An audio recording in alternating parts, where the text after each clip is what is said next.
It was raining the night I saw her. Not the gentle kind that soothes the world to sleep. This was the kind that buried sound, washed guilt, and hid secrets in the rhythm of water.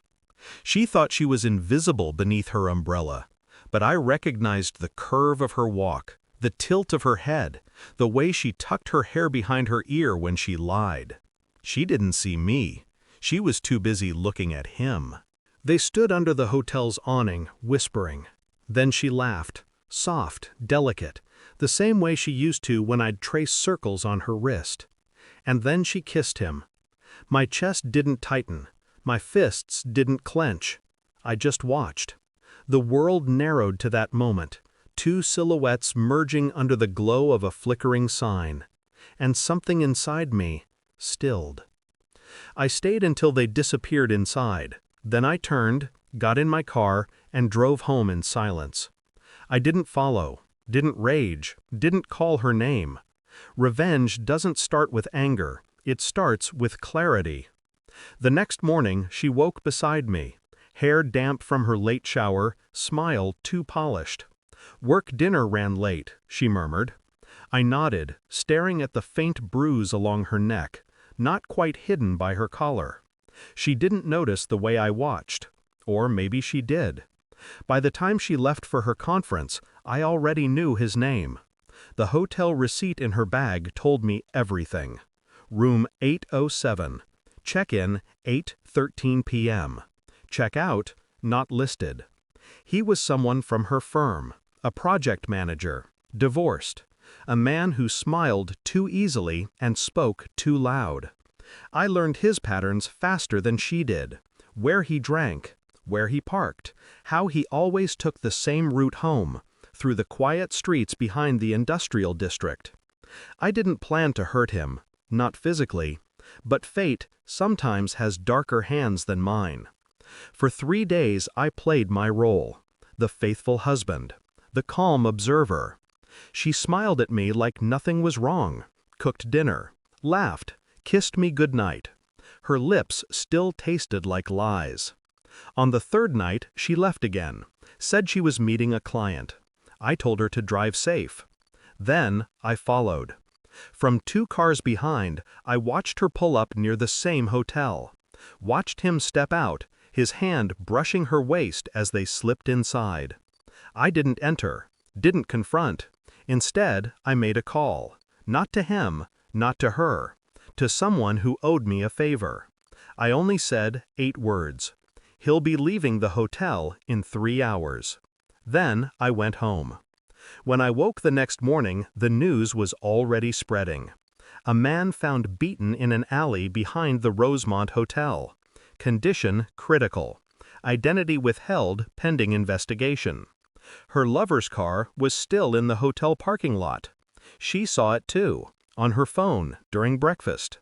Her hands trembled, but her eyes didn't lift from the screen. "Terrible," she whispered. "People are monsters." Her voice broke on the last word. I almost smiled. That night, she came home early. Her makeup was gone, her expression hollow. "I need to tell you something," she said quietly. Her voice trembled like a confession caught in her throat. I waited. Tears gathered, broke, fell. "I made a mistake," she whispered. "I didn't mean for it to happen. He was nothing. Please," I didn't move, didn't speak. She dropped to her knees, begging, hands clutching mine, eyes red, mascara smudged. "He's in the hospital," she said. "They don't know if he'll make it." Her words spilled like blood. Every sentence a wound she thought might earn her forgiveness. I tilted my head, studying her. "You loved him?" "No," she choked. "Never. It was a mistake, I swear." "Then why are you crying?" She froze. Because it wasn't love she'd lost. It was control. I stood and walked to the window. Rain again. Always rain when things end. "You know," I said softly, "I saw you. That night." She went still. Completely still. "The hotel," I continued. "The kiss." Her breath caught. the sound of truth leaving a body. I didn't confront you, because I wanted to see how far you'd go, I said, and you went far enough. Did you do something to him? She asked. I turned, met her eyes. I don't hurt people, I said. I just let consequences find them. She started to cry again, not out of guilt, but fear. She finally realized she wasn't the one pulling strings anymore. For days after, she moved like a ghost around the house, jumping at every sound, avoiding mirrors. She still didn't know who had beaten him. Neither did I. Not exactly. All I knew was that karma wears many faces, and sometimes it answers when you call.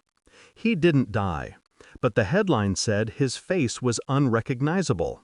Career over. Future ruined. Her secret? Exposed.